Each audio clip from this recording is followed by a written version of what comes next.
Hello everyone. देखिए इस video में हम अब मोंगोडीबी के ज़रिए से कनेक्शन बनाएंगे, अपनी एपीआई को टेस्ट करेंगे। पिछली वीडियो में हमने जो एपीआई बनाना एक्सप्रेस की जो सीखी थी, उसमें हमने एक डमी डेटा को लिया था, लिस्ट में एक प्रोडक्ट्स की लिस्ट ली थी और उसी में हमने अपडेट वगैरह जो है अपडेट करना, क्वेरी करना, ठीक है, ऐड करना, ये सब सीखा था। अब वो तो एक डमी हमारा देखिए एपीआई को चीज़ें थी, हमने जल्दी में सीखी। इस वीडियो में देखिए हम मोंगोडीबी से कनेक्शन बनाते हैं, बना करके मोंगोडीबी में अपना डेटा इंसर्ट कराएंगे, मोंगोडीबी में डेटा अपडेट कराएंगे, मोंगोडीबी में डेटा गेट करेंगे। वो सारी की सारी एपीआई बनाना हम यहाँ पे भी सीखेंगे। और देखिए आप मोंगोडीबी अगर नहीं जानते हैं तो मोंगोडीबी का इंट्रोडक्शन ये है कि मोंगोडीबी एक डेटाबेस मैनेजमेंट सिस्टम है जहाँ पे हम अपना बैकएंड का डेटा रखते हैं और बहुत ही पॉपुलर है, बहुत ही फेमस है, बहुत सी कंपनियां इसको यूज़ कर रही हैं। और आजकल उसका जो ये टाइप है, देखिए इंडस्ट्री दो हिस्सों में बटी है, एक एसक्यूएल और no SQL database management system. तो देखिए एसक्यूएल में तो बहुत पुराना हमारा मॉडल है और जो आजकल जो ट्रेंडिंग जो डाटाबेस का मॉडल वो जो चल रहा है वो हमारा नो एसक्यूएल चल रहा है। तो MongoDB no SQL database management system है और वो डॉक्यूमेंट के ओरिएंटेड है, यानी हम उसमें डॉक्यूमेंट के ज़रिए से उसमें डेटा अपना सेव करते हैं। सो ये देखिए सीरीज़ मोंगोडीबी पे है। अगर आप मोंगोडीबी नहीं आती है तो हमारा मेरे वीडियोस मोंगोडीबी पे मौजूद है, मैं डिस्क्रिप्शन में उसके लिंक दे दूंगा, वहाँ से आप मोंगोडीबी को सीख सकते हैं। ठीक है, आपको क्या चाहिए, आपको दो तरीके हैं आपके पास। देखिए स्टार्टिंग में बता देता हूँ कि आपके पास दो तरीके हैं। या तो आप मोंगोडीबी एटलस यानी वेबसाइट पे जाइए, वहाँ पे अपने क्लस्टर बनाइए, वहाँ से एक यूआरएल आपको मिलेगा, उस यूआरएल को यहाँ पे पेस्ट करिएगा, हम आगे हम लोग कोड में देखेंगे, और उसके ज़रिए से आप कनेक्शन बनेगा, डेटाबेस मैनेज होगा, सब कुछ हो जाएगा। या तो फिर लोकल अपने लैपटॉप पे विंडोज़ है या आप कोई और अदर कंप्यूटर पे हैं तो आप उसमें लोकल मोंगोडीबी का सर्वर इंस्टॉल करिए और वहाँ से एक जो डिफ़ॉल्ट स्ट्रिंग है वो उसको यहाँ पे यूज़ करिए। ठीक है, और देखिए यहाँ पे एक और बात बता देते हैं, हमारे जो ये जो काम है मोंगोडीबी ड्राइवर के ज़रिए से करेंगे, ये एपीआई सारी की सारी एक्सप्रेस जेएस की हेल्प से और मोंगोडीबी ड्राइवर की हेल्प से हम लोग इम्प्लीमेंट करने वाले हैं। एक और आपको एग्जाम्पल बहुत इंटरनेट पे मिलेंगे, मोंगूस की जरिए, मोंगूस जो हमारी थर्ड पार्टी लाइब्रेरी है उसके ज़रिए से लोग एपीआई बनाते हैं, उसको हम नेक्स्ट वीडियो में कवर करेंगे। क्योंकि देखिए ड्राइवर्स के ज़रिए से वर्क करना एक अलग काम होता है। मोंगूज जो मोंगूज है हमारी थर्ड पार्टी लाइब्रेरी, उसमें क्या होता है वो एक फ्रेमवर्क है हमारे लिए, और फ्रेमवर्क हमारे हमको क्या करता है, बहुत से हमें ऑप्शन देता है। देखिए क्या क्या फ़ायदे हैं उसके। देखिए मोंगोडीबी, देखिए मोंगूस क्या होता है, मोंगूस अगर देखा जाए तो मोंगूस खुद मोंगोडीबी ड्राइवर को यूज़ करता है। ठीक है, वो थर्ड पार्टी लाइब्रेरी किसी डेवलपर ने बनाया हमारे वर्क को आसान करने के लिए, कि हम डेटाबेस से इंटरेक्शन हमारा आसान कर देता है, हम मॉडल्स स्कीमा के ज़रिए से हमारा इंटरेक्शन होता है और हम कॉम्प्लेक्स क्यूरी बड़ी इजी से लगा लेते हैं। ठीक है, ये सारी की सारी फैसिलिटी हमें मिलती है मोंगूस के ज़रिए से। लेकिन हम यहाँ मोंगूस के ज़रिए से हम नहीं कर रहे हैं, हम यहाँ पे मोंगोडीबी ड्राइवर के ज़रिए से देखिए सारा काम करने जा रहे हैं, क्योंकि मोंगूस भी ड्राइवर का यूज़ करती है। वो तो एक डेवलपर ने एक हमारे लिए फ्रेमवर्क बना दिया है शॉर्ट हैंड से उसमें। ठीक है, इंटरनली तो यहाँ पे हम तो क्या क्या है वो इनडायरेक्टली हम यूज़ करेंगे मोंगोडीबी को, लेकिन यहाँ पे हम डायरेक्ट देखिए मोंगोडीबी को यूज़ करेंगे मोंगोडीबी ड्राइवर के ज़रिए से।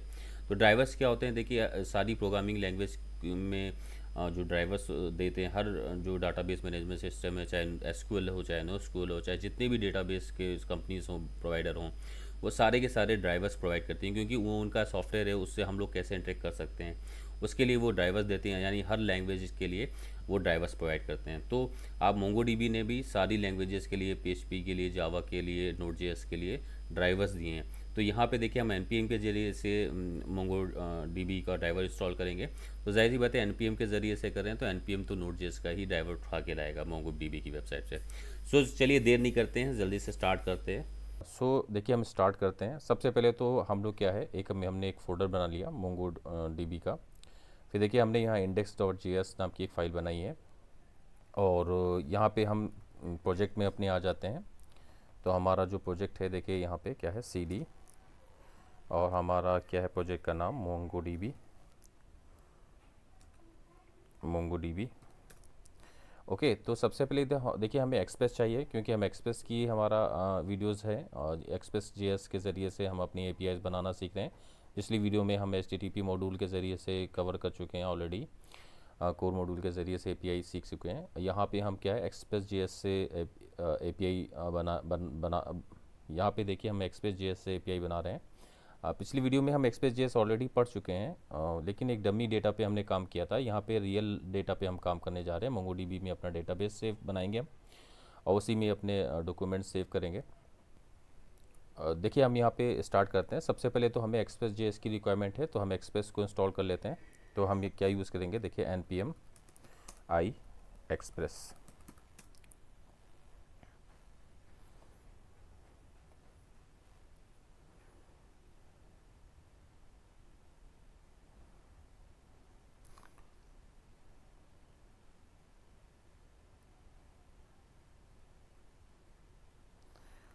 देखिए हमारा एक्सप्रेस इंस्टॉल हो चुका है। अब यहाँ पे हम अपना वर्क करना शुरू करते हैं। पिछली वीडियो में जो काम हम देखिए कर चुके हैं नॉर्मली, वो हम इसको पहले से इसको कोड कर लेते हैं। तो सबसे पहले तो हमें क्या करना है, एक्सप्रेस को इंपोर्ट करना है। तो हम लिखते हैं एक्सप्रेस, ठीक है, रिक्वायर्ड से हम इंपोर्ट करते हैं।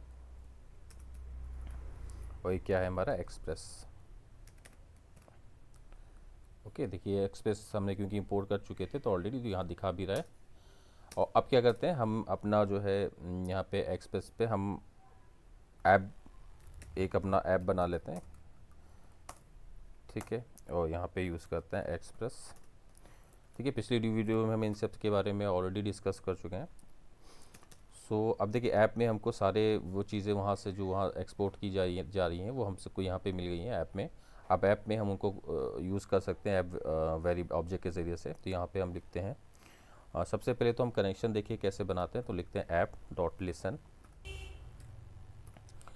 ठीक है। लिसन में हम क्या होता है कि सबसे पहले तो हमें पोर्ट नंबर देना पड़ता है। तो हम यहाँ देखिए पोर्ट नंबर दे रहे हैं 3300, ठीक है, ये हमारा पोर्ट नंबर है। फिर उसके बाद में एक हमारा ऑप्शनल एक कॉल बैक फंक्शन है। इसमें हम अपना प्रिंट स्टेटमेंट देते हैं, लॉग स्टेटमेंट दे देते हैं कि हमें जो है, ताकि ये सर्वर स्टार्ट हो तो हमें पता चले। तो हम लिखते हैं सर्वर स्टार्टेड एट पोर्ट, ठीक है, पोर्ट नंबर। तो यहाँ पे देखिए पोर्ट हम एक वेरिएबल में स्टोर कर लेते हैं। तो यहाँ पे लिख देते हैं const port is equal to, ठीक है। अब इसको यहाँ पे यूज़ कर लेते हैं हम, और यहाँ पे हम स्ट्रिंग में इसको कॉल कर लेते हैं, ठीक है। क्योंकि मुझे ये टिल यूज़ करना पड़ेगा क्योंकि एक मर्ज किया है मैंने, ठीक है। सो देखिए हमने एक अपना बना लिया है कि हमें पोर्ट, हमारा ऐप जो है लिसन करेगा इस पोर्ट पर, यानी हमारा सर्वर जो है इस पोर्ट पे स्टार्ट हो जाएगा इस स्टेटमेंट के ज़रिए से। अब हम क्या करते हैं, देखिए दो एपीआई अपनी बनाते हैं। एक तो हम अपनी बनाते हैं ऐप डॉट गेट एपीआई, ठीक है। गेट एपीआई में हमारा क्या है, एक तो प्रोडक्ट नाम का हमारा जो पाथ होगा, ठीक है, प्रोडक्ट मेरा पाथ है। और हमें एक इसमें कॉल बैक फंक्शन पास करना है रिक्वेस्ट रिस्पॉन्स ऑब्जेक्ट के साथ में, ओके। तो जाहिर सी बात है, अब यहाँ पे हम रिस्पॉन्स रिटर्न कर देते हैं, रिस्पॉन्स डॉट सेंड। यहाँ लिख देते हैं एपीआई, या लिख देते हैं गेट एपीआई वर्किंग, ओके। अब इसी के साथ में देखिए हम पोस्ट एपीआई भी अपनी बना लेते हैं। तो पोस्ट एपीआई के लिए हमें क्या करना है, ऐप डॉट पोस्ट लिखना पड़ेगा, ठीक है। सेम रखना है, यहाँ पे हम बस आउटपुट में लिख देते हैं पोस्ट एपीआई इज वर्किंग, ठीक है। यहाँ पे पाथ हम सेम रख रहे हैं, बस डिफरेंस दोनों में ये है कि इसमें ये गेट एपीआई है तो पोस्ट एपीआई है, ठीक है। सो हमारा देखिए हो गया है। अब हम चाहें तो इसको अपना स्टार्ट कर सकते हैं। दोनों एपीआई हमारी सक्सेसफुली वर्क करेंगी। तो सेव करते हैं, और यहाँ पे हम आते हैं, लिखते हैं नोड इंडेक्स डॉट जेएस, ठीक है। देखिए सर्वर हमारा सक्सेसफुली चलने लगा है। और यहाँ पे हम एपीआई को अपना टेस्ट कर लेते हैं जा करके। और पोर्ट हमारा कोर्स है 3300। तो देखिए पोस्टमैन पे हम आ गए, ये हमारी एपीआई टेस्ट करने की जगह है। हम गेट और पोस्ट एपीआई दोनों टेस्ट करते हैं। तो हमारा क्या है इसमें 3300, और गेट पोस्ट एपीआई भी हमारी चल रही है। देखिए पोस्ट एपीआई पे हम जाके पहले चलाते हैं। देखिए हमें कुछ नहीं देना, यहाँ पे पैरामीटर वगैरह हमें बॉडी वॉडी कुछ नहीं पास करना है। बस हमें पोस्ट अपना लगाना है मेथड, और यहाँ पे अपनी एपीआई को हिट करना है। आउटपुट देखिए क्या आता है। देखिए आउटपुट इसका सही नहीं आया है, तो उसको ये भी देख लेते हैं कि आउटपुट क्यों नहीं सही आया। पहले गेट एपीआई भी चेक कर लेते हैं। तो ये गेट एपीआई में भी एरर आ रहा है। क्या एरर है?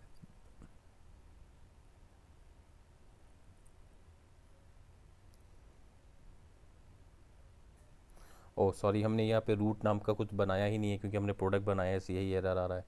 ठीक है, तो यहाँ पे हम क्या लिखते हैं, प्रोडक्ट। ओके, क्योंकि प्रोडक्ट पर जो हमारी रिस्पॉन्स है, तो हम लिखते हैं 3300 एंड स्लैश करके प्रोडक्ट। तो देखिए गेट एपीआई वर्किंग। ठीक है, यानी हमारी गेट एपीआई वर्क कर रही है। दूसरा हम यूज़ करते हैं पोस्ट को। देखिए पोस्ट एपीआई वर्किंग आ गया, यानी हमारी पोस्ट एपीआई भी वर्क कर। सो देखिए अब हम मोंगोडीबी का कोड जो है अपना कनेक्शन बनाने के लिए मोंगोडीबी मॉड्यूल को इंपोर्ट करते हैं। देखिए मोंगोडीबी जो ड्राइवर जो है उसको इंपोर्ट करते हैं। तो एक देखिए ड्राइवर्स क्या होते हैं।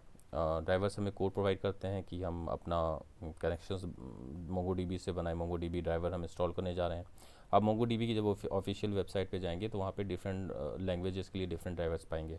क्योंकि मैं नोट जेएस यूज़ कर रहा हूँ और मैं एनपीएम यूज़ कर रहा हूँ, तो एनपीएम जाहिर सी बात है मुझे मोंगोडीबी का ड्राइवर ही इंस्टॉल कराएगा। ठीक है, तो हम यहाँ आके अपना क्या करते हैं, सर्वर स्टॉप करते हैं और हम लिखते हैं npm i mongodb।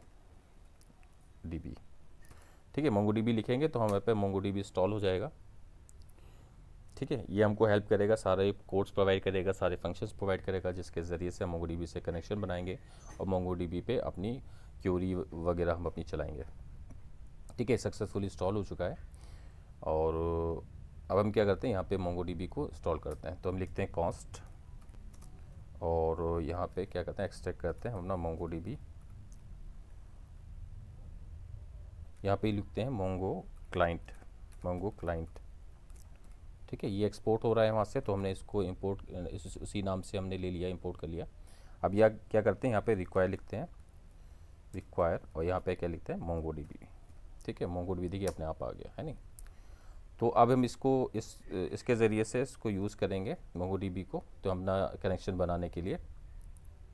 देखिए हम यहाँ पे अब मोंगोडीबी अपना क्लाइंट बना लेते हैं। तो उसके लिए लिखते हैं कॉस्ट और अपना लिखते हैं client is equal to Mongo new लिखते हैं, क्योंकि ऑब्जेक्ट बना रहे हैं, मोंगो क्लाइंट। ठीक है, मोंगो क्लाइंट के अंदर देखिए हम अपना पेस्ट करेंगे कनेक्शन यूआरएल, यानी मोंगोडीबी का जो कनेक्शन हमें बनाना है तो वो यूआरएल चाहिए। देखिए मोंगोडीबी के दो ऑप्शन हमारे सामने हो सकते हैं, या तो हम मोंगोडीबी लोकल अपने कंप्यूटर पे लैपटॉप पे इंस्टॉल कर लें और उसका जो कनेक्शन यहाँ पे हम पेस्ट करें। दूसरा यह है कि हम मोंगोडीबी की ऑफिशियल वेबसाइट पे जाएं और वहाँ पे अपना क्लस्टर बनाएं और अपना डेटाबेस मैनेज करें और वहाँ से कनेक्शन यूआरएल को हम कॉपी करके लाएं। देखिए दोनों का जो कैसे कनेक्शन बनाते हैं, दोनों वीडियोस हम मेरे मोंगोडीबी सीरीज़ में है और उसका देखिए लिंक मैं आपको डिस्क्रिप्शन में दे दूंगा। वहाँ से आप इसको कैसे कनेक्शन स्ट्रिंग आपको वहाँ से कॉपी करनी है आप देख सकते हैं। ठीक है, मैं फ़िलहाल आपको देखिए आपको दिखा देता हूँ। देखिए मैंने ये मोंगोडीबी कंपास है, तो ये कंपास देखिए क्या होता है, ग्राफिकल यूज़र इंटरफेस देता है। आप इसके ज़रिए से मोंगोडीबी का जो डेटाबेस है वो देख सकते हैं। ये इसका पहले कनेक्शन क्लोज़ करता हूँ, आपको देखिए समझाता हूँ। ठीक है, ये आप इस सेटअप में वीडियो दे दूंगा कैसे इंस्टॉल करते हैं, ये सब आप वहाँ से सीख लीजिएगा। देखिए ये है इसका होम पेज। जब आप मोंगोडीबी कंपास सॉफ्टवेयर अपने लैपटॉप में इंस्टॉल करके उसे ओपन करेंगे तो आपसे सबसे पहले ये यूआरएल मांगेगा। ठीक है, तो देखिए डिफ़ॉल्ट जो लोकल डाटाबेस हम लोग जो लैपटॉप में इंस्टॉल करते हैं विंडोज़ में, तो ये देखिए डिफ़ॉल्ट में ये उसका कनेक्शन है। ठीक है, आप यहाँ पे चाहे तो अगर आप मान लीजिए आप क्लाउड की चीज़ों को देखना चाहते हैं, मोंगोडीबी जो आपका वेबसाइट है वहाँ की जिसको एटलस बोलते हैं, अगर उसको हम लोग चाहें तो यहाँ वहाँ का स्ट्रिंग अपनी कनेक्शन स्ट्रिंग ला करके यहाँ पेस्ट कर दें, तो फिर ये सही सॉफ्टवेयर हमें हमारा जो क्लाउड पर है डेटा, वो डेटा बेसेस वो सारी के सारी यहाँ दिखाएगा। फिलहाल तो हम ये देखिए लोकल स्ट्रिंग डाल रहे हैं यहाँ पे, कॉपी हम इसी को कनेक्ट करते हैं और उसको कॉपी भी कर लेते हैं। ठीक है, तो देखिए मैंने इस पर कनेक्ट कर लिया और कनेक्शन में देखिए जितने भी डेटाबेस हैं मेरे, ठीक है, वो सब दिखा रहे हैं। उसके अंदर मैंने जो जो कलेक्शन अपने डॉक्यूमेंट बनाए हैं देखिए उन सारे यहाँ पे देखिए कॉन्टेक्ट हमारे नाम का एक कलेक्शन है, उसके अंदर 2 डॉक्यूमेंट है हमारे। ठीक है, आपको देखिए अगर ज़ाहिर बात है अगर आपने मोंगोडीबी पे काम नहीं किया है अभी, नहीं जानते हैं, तो ये इंट्रो वीडियो है और मेरे पास मेरी जो मोंगोडीबी की पूरी सीरीज़ मौजूद है। आप उसको देखिए, वहाँ से सीखिए। फ़िलहाल तो मैं इसको अपने, क्योंकि मेरा कंसल्टेशन पूरा का पूरा एपीआई समझाने में है, तो मैंने कनेक्शन स्ट्रिंग देखिए जहाँ कॉपी तो कर ही ली है। अब हम देखिए वहीं पे आते हैं अपने कोड पे और यहाँ पे इसको पेस्ट कर देते हैं। ठीक है, देखिए ये कनेक्शन स्ट्रिंग है जो देख लिया आपने, मैंने कहाँ से लाया, ये लोकल कंप्यूटर मोंगोडीबी सर्वर का है ये। और ये लोकल पे ही हम अपने डेटाबेस क्रिएट करेंगे और उसी पे डेटा गेट करेंगे, अपनी सारे के सारे एपीआईज उसी पे टेस्ट करेंगे। लेकिन ये इसमें और देखिए क्लाउड डेटाबेस में कोई डिफरेंस नहीं है, सेम चीज़ है दोनों का।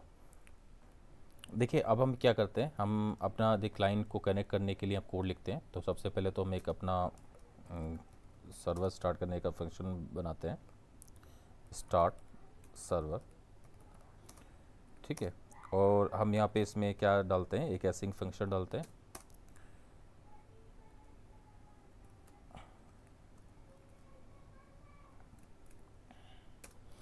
ठीक है, इसके अंदर देखिए हम अपना कोड लिखते हैं सर्वर स्टार्ट करने।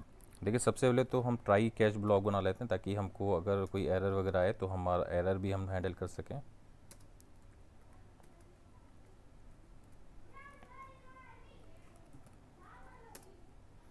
ओके, अब ट्राई में हम देखिए कनेक्शन का कोड लिखते हैं अवेट क्लाइंट डॉट कनेक्ट। ठीक है, देखिए इस कोड के ज़रिए से हमारा क्या होगा, कनेक्शन बनेगा। ठीक है, कनेक्शन बनेगा, यानी कनेक्शन में दिक्कत आती है तो जाहिर सी बात है एरर थ्रो हो जाएगी। ठीक है, ट्राई ब्लॉक में है, क्योंकि एरर फिर आएगी तो हमारा कैश ब्लॉक उसको हैंडल कर लेगा। उसके लिए मैं यहाँ पे एक लॉग भी प्रिंट कर लेता हूँ। जब कनेक्शन हमारा स्टेब्लिश होगा, लिख देते हैं कनेक्शन एस्टेब्लिश्ड। ठीक है, अगर कनेक्शन बन जाता है, कनेक्शन एस्टेब्लिश हो जाएगा। ठीक है, अगर कनेक्शन सक्सेसफुली बन जाता है तो हम क्या, देखिए यहाँ पे अपना डाटाबेस को बताना पड़ेगा। अगर कनेक्शन बन गया, जाहिर सी बात है हमारा कौन सा डेटाबेस है, यानी हम मोंगोडीबी से तो कनेक्ट हो गए, अब किस डेटाबेस पे हमें काम करना है, तो उसके हमें डीबी बताना पड़ेगा। तो देखिए हम लिखते हैं DB is equal to, DB को हम यहाँ पे लिख भी देते हैं, क्योंकि डीबी हमें कई जगह यूज़ करना है, तो इसलिए हम ग्लोबल रखने के लिए इसको बाहर लिखते हैं फंक्शन से। और ग्लोबल डीबी लेट डीबी, और DB is equal to client dot DB. ठीक है, और क्लाइंट डॉट डीबी में हम अपना डेटाबेस नाम देते हैं। तो इसका नाम हम देखिए अपने प्रोजेक्ट का नाम दे देते हैं। मेरा प्रोजेक्ट एक प्रोजेक्ट, ठीक है, प्रोजेक्ट मालिक 2 दे देते हैं, ताकि हमारा वहाँ हम जा करके उसको देखेंगे, चेक करेंगे। अगर देखिए ये डेटाबेस पहले से बना होगा इस नाम से, ये हम डेटाबेस को बता रहे हैं, अगर बना होगा तो उसी पे काम करने लगेगा हमारा, और अगर नहीं बना होगा तो इस प्रोजेक्ट 2 नाम का डेटाबेस बनाएगा हमारा। देखिए ऐप डॉट लिसन वाले कोड को हम वही रखते हैं जहाँ पे हमारा कनेक्शन पूरा हो जाएगा, क्योंकि उसको बाहर रखने की देखिए कोई ज़रूरत नहीं है। ठीक है, बाहर रखने की ज़रूरत इसलिए नहीं है क्योंकि जब हमारा कनेक्शन बन जाएगा तभी हम सर्वर को स्टार्ट कराना चाहते हैं। ठीक है, तो ये हमारा कोड हो गया सर्वर स्टार्ट करने का इसी के अंदर, यानी कनेक्शन पहले बनेगा। जब अगर कनेक्शन सक्सेसफुली बन जाता है तो हमारा क्या है, हमारा हम प्रोजेक्ट अपना डाटाबेस बताते हैं उसको कि किस डेटाबेस पे काम करना है। अगर बना हुआ होगा तो उसी पे काम शुरू कर देगा, और अगर डाटाबेस नहीं बना होगा तो डाटाबेस क्रिएट कर देगा। और फिर जाहिर बात है कनेक्ट जब सारा हो जाएगा हमारा तो हमारा सर्वर भी स्टार्ट कर देगा ये। ठीक है, अभी एरर हैंडल करने के लिए हम एरर हैंडल का कोड यहाँ लिख देते हैं, कंसोल डॉट एरर, और यहाँ पे दे देते हैं फेल्ड टू स्टार्ट सर्वर। ठीक है, कॉमा लगा के हम क्या देते थे, एरर 1। ठीक है, देखिए ये हमारा हो गया है पूरा। अब हम सर्वर को यहाँ पे देखिए नीचे स्टार्ट भी कर देते हैं। ठीक है, सर्वर स्टार्ट सर्वर। ठीक है, इस लाइन से हमारा सर्वर जो है स्टार्ट हो जाएगा। ठीक है, ये क्या है, हमने देखिए आप फिर से इसको देख लीजिए हमने क्या किया है। यहाँ पे हमने क्या किया, मोंगोडीबी ड्राइवर जाहिर बात है इंस्टॉल किया है। मोंगोडीबी ड्राइवर में हमने इंस्टॉल करने के बाद में हमने उसको इंपोर्ट किया। उसमें मोंगो क्लाइंट नाम का एक हमारा कनेक्शन इस्टेब्लिश करने का एक क्लास है। ठीक है, उसका हमने ऑब्जेक्ट बनाया और उसको क्लाइंट नाम का हमने ऑब्जेक्ट में स्टोर भी कर लिया, और वहाँ पे हमने देखिए ये भी पास करना पड़ता है कनेक्शन स्ट्रिंग। ठीक है, तो हमने क्या है क्लाइंट बना लिया, फिर क्लाइंट को देखिए हमने कनेक्ट किया यहाँ पे इस लाइन में। ठीक है, और इस कनेक्ट करने के बाद कनेक्शन अगर बन जाता है तो हमने क्या किया, डाटाबेस भी बता दिया अपना किस डेटाबेस पे हमें काम करना है। फिर हमने डेटाबेस भी सब कुछ हमारा सक्सेसफुल जा रहा है तो हमने फिर सर्वर भी अपना स्टार्ट कर दिया इसी स्टार्ट सर्वर में। ठीक है, और एरर आती है तो ज़ाहिर बात है हमको लॉग्स मिल जाएंगे कि एरर भी हमको शो हो जाएगा। और ये देखिए हमारा स्टार्ट सर्वर हो गया। ठीक है, अब हम इसको देखिए चला के देखते हैं, सेव करते हैं और देखते हैं कि हमारा चलता है या नहीं। तो यहाँ पे हम लिखते हैं नोड index.js और एंटर दबाते हैं। यस, देखिए कनेक्शन एस्टेब्लिश हो गया, हमारा सक्सेसफुली कनेक्शन एस्टेब्लिश हो गया। और देखिए क्या दिखा रहा है, सर्वर स्टार्टेड एट 3300। ठीक है, यानी हमारा जो है मोंगोडीबी से कनेक्शन सक्सेसफुल हो गया है और हमारा सर्वर भी स्टार्ट हो गया है। अब हमें क्या करना है, जाहिर सी बात है कनेक्शन बन गया है, डेटाबेस भी बन चुका होगा, वहाँ पे नहीं होगा तो बना दिया गया होगा। तो हम यहाँ वहाँ से उस डेटाबेस से डेटा को देखिए उठाते हैं। ठीक है, गेट एपीआई में अभी हमें रिस्पॉन्स क्या आ रहा है, ये आ रहा है। अब हम डेटाबेस से जो कुछ है उसको गेट करने के लिए कोड लिखते हैं। तो देखिए हम लिखते हैं const products is equal to db dot collection. देखिए अवेट हमें लगाना पड़ेगा, अवेट db डॉट कलेक्शन। ठीक है, अवेट लगाया है तो हमें यहाँ पे एसिंक्रोनस फंक्शन बताना भी पड़ेगा उसको कि एसिंक्रोनस फंक्शन है हमारा ये db डॉट कलेक्शन। और कलेक्शन में हमने नाम दे देते हैं प्रोडक्ट। ठीक है, कलेक्शन हमारा प्रोडक्ट है और उसके अंदर हम फिर देते हैं फाइंड।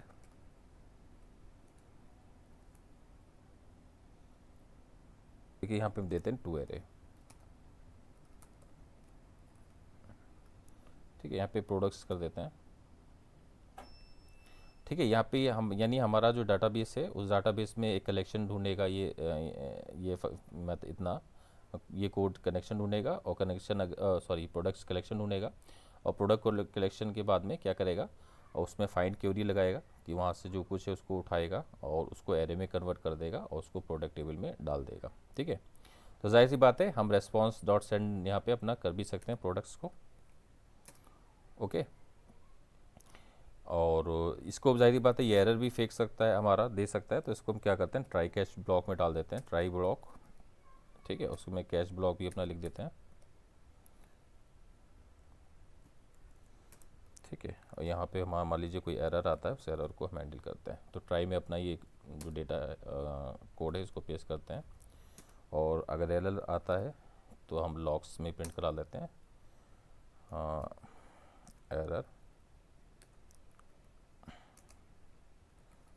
ठीक है, गेटिंग डेटा।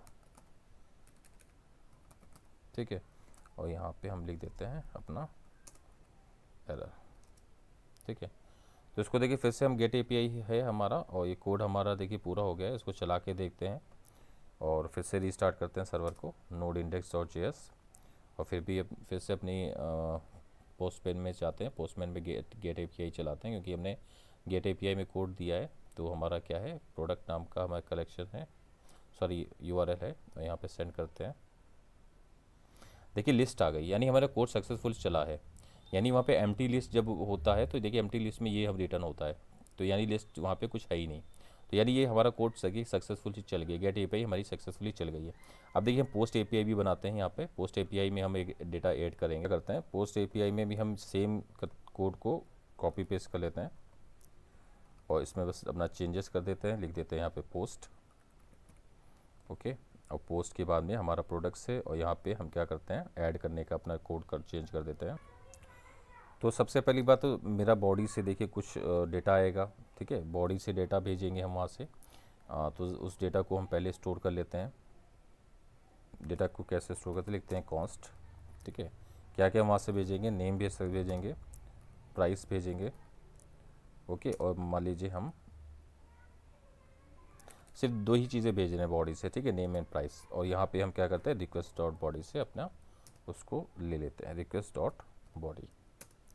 ओके, और जाहिर बात है जब हमारा नेम एंड प्राइस आ जाएगा, उस नेम और प्राइस को हम यहाँ पे हम अपना कोड क्या लिखते हैं, इंसर्ट वन, और यहाँ पे नेम उसको हम पास कर देते हैं, नेम कॉमा प्राइस। ओके, तो और यहाँ पे टू एरे हमें करने की ज़रूरत नहीं है, इसको हटा देते हैं। और यहाँ पे जाहिर बात है ये रिज़ल्ट है तो हम रिज़ल्ट लिख देते हैं, ये रिज़ल्ट है हमारा एक। ठीक है, और रिज़ल्ट को हम जो है फिर रिटर्न कर देते हैं, ठीक है। और देखिए पहली बात तो एक चीज़ और है कि हमने रिक्वेस्ट डॉट बॉडी वहाँ से भेजेंगे तो वो ज़ाहिर बात है हम वहाँ से हमारा रॉ फॉर्म में होगी, स्ट्रिंग फॉर्म में होगा, तो हमें जेसॉन में पासिंग करना ज़रूरी होता है। तो एक एक्सप्रेस जेएस के साथ में यानी एक्सप्लिसिटली हमें उसको पासिंग जेसॉन की करनी पड़ेगी। और एक्सप्रेस जेएस के एक हमको बहुत ही अच्छा एक तरीका है, तो हम यहाँ पे लिख देते हैं ऐप डॉट यूज़ और यहाँ पे हम कर देते हैं एक्सप्रेस डॉट जेसॉन, ठीक है। इससे क्या होगा हमारा जेसॉन में पासिंग ऑटोमेटिकली हमारा एक्सप्रेस कर देगा उसको, ठीक है। सो देखिए ये हमारा ऑटोमेटिक पार्सिंग होने की वजह से क्या हो जाएगा, नेम और प्राइस हमको मिल जाएगा। और फिर हम क्या करते हैं, अपना जो कलेक्शन है प्रोडक्ट्स नाम का उसमें हम इंसर्ट करा देंगे इसको, नेम और प्राइस को। और यहाँ पे रेस्पॉन्ड डॉट सेंड हम रिजल्ट कर देंगे। और यहाँ पे चाहें तो मैं स्टेटस भी ऐड कर सकते हैं, हम अपना स्टेटस डाल देते हैं 200, ओके। और ये हमारा रिज़ल्ट हो जाएगा। और यहाँ पे भी हम चाहें तो रेस्पॉन्स अपना दे सकते हैं, यहाँ पे दे देते हैं रेस्पॉन्स डॉट स्टेटस। स्टेटस है हमारा 400 क्योंकि एरर आया है, ठीक है। डॉट जेसॉन, जेसॉन में हम क्या भेजते हैं अपना, लिखते हैं एरर, और एरर में ई डॉट मैसेज।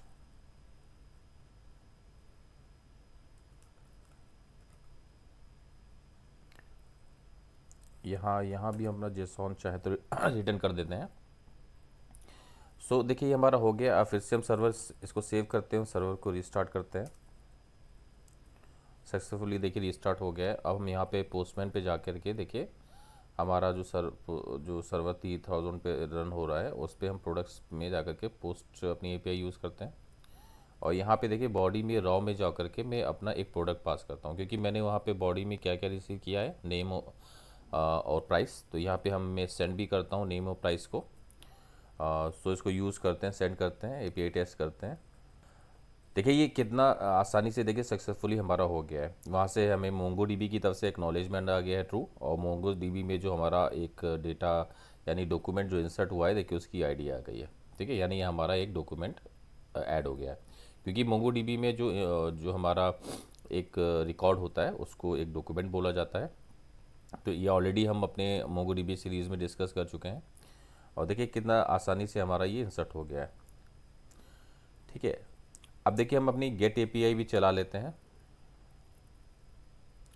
यहाँ पे हम अपनी गेट एपीआई भी टेस्ट कर लेते हैं कि क्या वाकई में हमारा पास मोंगोडीबी पे में प्रोडक्ट नाम के कलेक्शन में कुछ डेटा है, ठीक है। इसको सेंड करते हैं।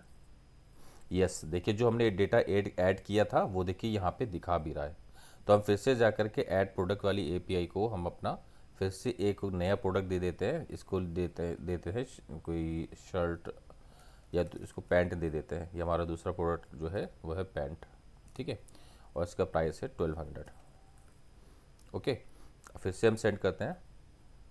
देखिए फिर से हमारा जो है डेटा ऐड हो गया है। फिर से हम गेट एपीआई पे आते हैं, गेट प्रोडक्ट वाली एपीआई पे आते हैं। फिर से टेस्ट करते हैं। देखिए अभी एक डेटा वहाँ से मोंगोडीबी से रिटर्न हो रहा है। अब देखते हैं कितने डेटा रिटर्न हो रहे हैं। देखिए अब 2 डेटा रिटर्न हो रहे हैं, एक हमारी शर्ट रिटर्न हो रही है, एक पैंट रिटर्न हो रही है। यानी हमारी जो गेट और पोस्ट एपीआई वो सक्सेसफुली वर्क कर रही है। सो देखिए कि हमने कितनी आसानी से गेट और पोस्ट अपनी एपीआई को टेस्ट कर लिया है। और अब हम आगे बढ़ते हैं अपनी अदर्स एपीआई जो हमारी डिलीट एपीआई है, पैच एपीआई है, उसको इम्प्लीमेंट करते हैं। देखिए मैंने अपनी एक एपीआई और बनाई है यहाँ पे, और इसको देखिए हमने टाइप नहीं किया, आपको थोड़ा वीडियो स्किप कर दिया है मैंने, ताकि आपको जल्दी से जल्दी एक ही वीडियो में सारे टॉपिक्स में कवर कर सकूँ। और यहाँ पे देखिए क्या है, मैंने एक और एपीआई गेट एपीआई बनाई है। गेट एपीआई हमारी 2 हो गई हैं। एक सारी की सारी प्रोडक्ट को गेट करने के लिए देखिए मैंने गेट एपीआई बनाई है। और इसमें देखिए हम क्या करते हैं, प्रोडक्ट कलेक्शन में, प्रोडक्ट्स कलेक्शन में हम फाइंड करते हैं सारे के सारे, ठीक है। यहाँ पे हमने कोई क्राइटेरिया क्वेरी तो की नहीं है, तो सारे के सारे प्रोडक्ट हमारे गेट हो जाते हैं। अब दूसरी हमने गेट एपीआई बनानी है कि हमें एक ही प्रोडक्ट की डिटेल चाहिए, तो हम आईडी वहाँ से रिसीव करेंगे, ठीक है। यानी फ्रंट एंड डेवलपर मुझे आईडी देगा और मैं उसको क्या करूँगा, उस प्रोडक्ट को फाइंड करूँगा, अगर मिल जाता है तो उसको रेस्पॉन्स भेज दूँगा, प्रोडक्ट की डिटेल भेज दूँगा, नहीं मिलता है तो मैं उसको क्या भेजूँगा, बोल दूँगा कि ये प्रोडक्ट नॉट फाउंड। ठीक है। देखिए फिर से ये पूरी एक एक लाइन समझते हैं। देखिए प्रोडक्ट हमने कोलन लगा के, देखिए यहाँ पे आईडी यूज़ किया, फाइंड प्रोडक्ट नाम की एपीआई बनाई, कोलन लगाया, आईडी यूज़ करी, क्योंकि हम पैरामीटर में आईडी पास करेंगे, इसका ये तरीका होता है। देखिए और दूसरा यहाँ पे क्या है, हमने मोंगो डीबी का एक हमने अपना स्टेटमेंट है हमारा कि dB dot collection and products में जाओ और वहाँ से फाइंड वन करो। फाइंड क्या करना है, ऑब्जेक्ट आईडी। ठीक है, ये देखिए मोंगो डीबी का तरीका है होता है। हमने देखिए मोंगो जो डीबी ड्राइवर इंस्टॉल किया था, तो वो ऑब्जेक्ट आईडी का हमने देखिए वहाँ पे मेरे पास हमने एक ऑब्जेक्ट बनाया था। सॉरी, यहाँ पे मैंने बनाया नहीं है, यहाँ पे मैं बना लेता हूँ ऑब्जेक्ट आईडी। ओके, देखिए ऑब्जेक्ट आईडी हमने बना लिया। ये ऑब्जेक्ट आईडी हमारा एक है, क्योंकि वहाँ से एक्सपोर्ट हो रहा है तो हमने यहाँ पे क्या किया, उसका भी एक ऑब्जेक्ट बना लिया है और इस ऑब्जेक्ट आईडी को हम यहाँ पे क्या करते हैं, यूज़ करते हैं। ठीक है, और यहाँ पे उसमें क्या है, हम अपना request dot parameter dot I D, यानी वहाँ से जो रिसीव करेंगे हम यूआरएल, फ्रंट एंड डेवलपर जो उसको कॉल करेगा तो ज़ाहिर बात है वो आईडी भेजेगा, तो उस आईडी को हम यहाँ पे पास कर देंगे, यानी इस क्वेरी में ये स्टेटमेंट हमारा जाएगा। ठीक है, और वहाँ पे अगर मिल जाता है तो ज़ाहिर बात है वो प्रोडक्ट में हमारा स्टोर हो जाएगा, और प्रोडक्ट में स्टोर होने की हो जाएगा तो यहाँ पे देखिए हम चेक कर रहे हैं कि अगर प्रोडक्ट नहीं फाइंड होता है तो हमें स्टेटस जाए, 404 स्टेटस जाए और मैसेज क्या जाएगा, प्रोडक्ट नहीं मिला, प्रोडक्ट नॉट फाउंड। और अगर मिल जाता है ज़ाहिर बात है ऊपर वाली लाइन चलेगी ही नहीं, कि अगर मिल जाता है प्रोडक्ट है तो ये हमारी उसको प्रोडक्ट रिटर्न कर देंगे रेस्पॉन्ड डॉट जेसॉन के ज़रिए से। ठीक है, यहाँ पे हम चाहे स्टेटस कर सकते हैं, अपना स्टेटस 200 कर सकते हैं सक्सेसफुली के लिए। ओके, और ज़ाहिर बात एरर आ जाती है तो फोर्स यहाँ पे उसको भी हमने हैंडल किया है, रिस्पांस भेजेंगे, एरर मैसेज को भेज देंगे फ्रंट एंड डेवलपर को, यानी क्लाइंट को। देखिए चल के इसको टेस्ट करते हैं, इसको सर्वर को रीस्टार्ट करते हैं और देखिए अब यह सर्वर रीस्टार्ट हो गया। अब हम यहाँ पे आते हैं, हम फाइंड प्रोडक्ट में जा करके देखिए यहाँ पे हमने प्रोडक्ट की एक आईडी डाली है। ये कहाँ से डाली है, क्योंकि हम लोगों के पास गेट प्रोडक्ट नाम की एक एपीआई है, हमने सेंड किया उसको, देखिए चेक किया, उसको टेस्ट किया तो उसने 2 प्रोडक्ट हमें मोंगो डीबी से उठा के दिए हैं। ये आपके पास 2 प्रोडक्ट हैं, वो हम ऑलरेडी देख चुके हैं। अब इसको कॉपी करते हैं, मान लीजिए इसको कॉपी करते हैं और यहाँ पे हम क्या करते हैं, फाइंड प्रोडक्ट में जाते हैं, तो फाइंड प्रोडक्ट में हम जा करके लास्ट में क्या करते हैं, यूआरएल के लास्ट में हम इसको पेस्ट कर देते हैं। ठीक है, यानी प्रोडक्ट तो एग्जिस्ट करता ही है, वो ऑलरेडी हम चेक कर चुके हैं। अब हमें इस प्रोडक्ट की डिटेल को के लिए हमने एपीआई बनाई है, उसको हम देखिए चलाते हैं। ओके, फिर सेंड करते हैं। यस, देखिए सक्सेसफुली सेंड हो गया, और ये क्या है कि इस पे रिटर्न हो गया प्रोडक्ट का डिटेल, नेम हो गया पैंट, और हमारा प्राइस हो गया 1200। ठीक है, यानी ये एपीआई भी सक्सेसफुली होगी। तो देखिए ये ऐसे बनाते हैं, यानी प्रोडक्ट आईडी हमने कहाँ पास करी, पैरामीटर में पास करी, और पैरामीटर को देखिए हमने रिसीव कैसे किया, देखिए request dot parameter dot I D. ठीक है, ये तरीका होता है, और हमें यहाँ पे जब पास कर रहे हैं तो हमें यहाँ पे उसका नाम देखिए, आईडी हमने लिया है, तो इसीलिए हमने पैरामीटर में आईडी लगाया है, और कोलन के बाद हमने जाहिर सी बात है यहाँ बता रहे हैं कि कोलन के बाद प्रोडक्ट में भेज रहे हैं। ठीक है, तो ज़ाहिर बात है प्रोडक्ट्स के बाद में फॉरवर्ड स्लैश के बाद में हम भेजेंगे, तो हमने वहाँ पे भेजा भी है और यहाँ पे इस तरह से हमने इसको इम्प्लीमेंट किया है। तो देखिए हमारी प्रोडक्ट आईडी सेंड करने का एक हमारा कोड हो गया है। देखिए अब हमने एक डिलीट एपीआई बना ली है अपनी, और ये डिलीट एपीआई वैसे ही काम कर रही है जैसे अभी हमने गेट प्रोडक्ट वाली काम लगाया था, बस हम डिलीट करने के लिए यूज़ किया है। देखिए वही यूआरएल है, सेम यूआरएल है, हमने आईडी हम पैरामीटर में पास करेंगे, और फिर हमने बस फ़र्क किया है, देखिए यह डिलीट 1 किया हमने, डिलीट 1 यानी डिलीट प्रोडक्ट को डिलीट करने के लिए ये मोंगो डीबी का कमांड है डिलीट 1, और वहाँ पे हमने क्या यूज़ किया है, ID new object ID parameter, same code है हमारा। ठीक है, और जाहिर सी बात है अगर आप मोंगो डीबी आपको नहीं आता है तो मोंगो डीबी की मेरी सीरीज़ मौजूद है, वहाँ से आप मोंगो डीबी के ये कमांड्स सीख सकते हैं। और फिर वही चीज़ हमने की है, हमने चेक किया अगर रिजल्ट में डिलीट काउंट अगर 0 है, यानी डिलीट हुआ ही नहीं है, तो हम कह देंगे जाहिर सी बात है प्रोडक्ट मिला ही नहीं, यानी प्रोडक्ट है ही नहीं, आप जो मिला ही नहीं, यानी आप जिस आईडी से उसको डिलीट करना चाह रहे हो वो आईडी एग्जिस्ट ही नहीं करती है। और जाहिर बात है अगर आईडी एग्जिस्ट करती है तो हमारा रिस्पॉन्स क्या जाएगा, प्रोडक्ट डिलीटेड। ठीक है, हम एक काम और करते हैं, स्टेटस लिखते हैं, स्टेटस 200, यानी प्रोडक्ट डिलीट होता है तो स्टेटस हमारा 200। ओके, ठीक है, सेव करते हैं। एरर अगर आता है तो एरर मैसेज मेरा क्लाइंट को चला जाएगा, यानी फ्रंट एंड डेवलपर को चला जाएगा जो भी एपीआई यूज़ कर रहा है। ठीक है, हम इसको चल करके टेस्ट करते हैं। तो देखिए हम डिलीट अपना प्रोडक्ट करते हैं और सेंड करते हैं। यस, देखिए प्रोडक्ट हमारा डिलीट हो गया है। ठीक है, देखिए सक्सेसफुली डिलीट हो गया है। और यहाँ पे देखिए हमने अपनी कई एपीआई पूरी कंप्लीट कर ली हैं। हमारी डिलीट एपीआई भी पूरी हो गई है और एक प्रोडक्ट को डिटेल जानने की डिटेल निकालने की भी हमारी एपीआई हो गई है। हमारा एक प्रोडक्ट ऐड करने की भी एपीआई हो गई है और हमारे सारे के सारे प्रोडक्ट करने की एपीआई हो गई है। यानी गेट एपीआई होगी, पोस्ट हो गई हमारी, और डिलीट एपीआई। अब देखिए हमारे पास क्या रहेगा, अब अपडेट करने की एपीआई है, उसको भी इम्प्लीमेंट करते हैं। सो देखिए हमारी पैच एपीआई है और इसमें हमने क्या किया, वही यूज़ किया हमने, आईडी वहाँ से पास करेंगे। और ये हमारा मोंगोडीबी का हमारा स्टेटमेंट है कि फाइंड वन एंड अपडेट, यानी पहले एक फाइंड करो कि फाइंड आईडी फाइंड होती है तो उस पर ज़ाहिर सी बात है हमें अपडेट कर देना। ये देखिए फाइंड का हमारा क्यूरी है कि इससे हमें प्रोडक्ट को फाइंड करेगा और इससे हमारा क्या होगा, सेट हो जाएगा, यानी रिक्वेस्ट डॉट बॉडी, यानी जो बॉडी हम भेजेंगे वो डेटा सेट हो जाएगा। ठीक है। और यहाँ पे ज़ाहिर सी बात है अगर हमारा रिज़ल्ट नल आता है तो इसका मतलब है प्रोडक्ट फाउंड ही नहीं हुआ, और अगर रिज़ल्ट नल नहीं आता तो ये वाला स्टेटमेंट चलेगा, यानी हमारा जो अपडेटेड रिज़ल्ट है वो चला जाएगा, यानी रिज़ल्ट चला जाएगा। रिज़ल्ट से जो कुछ वहाँ से रिसीव हुआ है वो रिज़ल्ट हम सेंड कर देते हैं। और एरर आता है तो ये देखिए हमारा ये एपीआई एरिया, ये रिस्पॉन्स हमारा एरर को हैंडल करेगा। चलिए इसको भी टेस्ट करके देखते हैं। हम कंट्रोल सी करते हैं और हम नोड इंडेक्स डॉट जेएस करते हैं। और यहाँ पे देखिए हम अपनी पहले तो क्या करते हैं, पहले हम प्रोडक्ट देख लेते हैं गेट एपीआई के ज़रिए से कौन कौन से प्रोडक्ट हमारे पास हैं। देखिए ये हमारे पास एक प्रोडक्ट है, इसमें देखिए क्या है, इस प्रोडक्ट का नाम है शर्ट और उसमें वैल्यू है, प्राइस है 600। तो इसमें हम क्या इसकी प्राइस को चेंज करते हैं, तो इसको करते हैं 1500 और शर्ट को कर देते हैं हम ट्राउज़र। ठीक है, इसको करते हैं चल करके और हम अपनी पैच एपीआई पे आते हैं।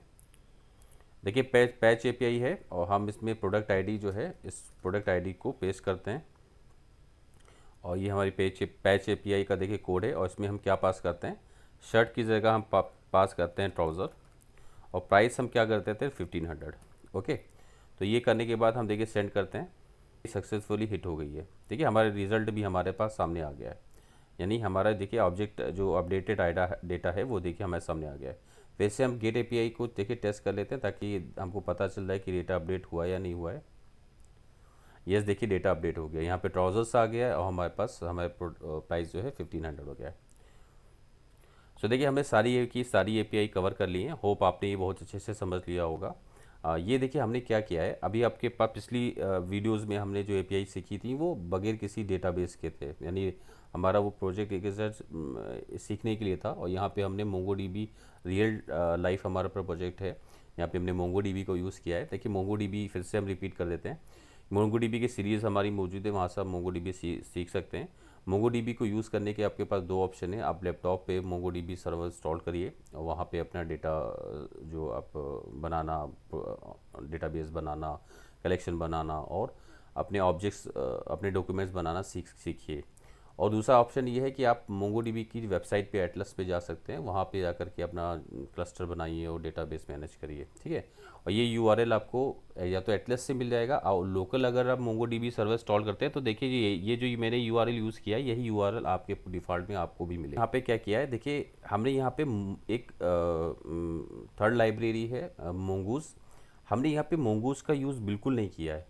ये पूरा का पूरा हमारा जो एपीआई सीखना है ये हमारे मोंगोडीबी ड्राइवर के ज़रिए से हुआ है। ये आप इस बात को याद रखिएगा, डिफरेंट हमारे तरीके हैं जिससे हम अपने एपीआईस को बना सकते हैं। यहाँ पे हमने सिर्फ ड्राइवर को, ओरिजिनली यही कोड होता है। सबसे हमको जो मोंगोडीबी की सॉरी हाँ यस, हमको जो मोंगोडीबी की तरफ से जो दिया गया है वो क्या दिया गया है, मोंगोडीबी ड्राइवर दिया गया है। और थर्ड पार्टी जो लाइब्रेरी है मोंगूज है वो हमको एक फ्रेमवर्क देती है कि हम आसानी से ये कोडों को रन करा सकते हैं। तो हमने मोंगूज का यूज़ यहाँ पे नहीं किया है। नेक्स्ट वीडियो में हम मोंगूज का भी यूज़ करेंगे, उससे भी बहुत ज़्यादा हमको हेल्प मिलेगी। सो देखिए इस वीडियो में हमारा कंप्लीट हो गया सीरीज़ और नेक्स्ट वीडियो में देखिए हम मोंगूज के साथ में काम करेंगे। और आज की इस वीडियो में इतना ही, नेक्स्ट वीडियो में मिलते हैं। Thank you.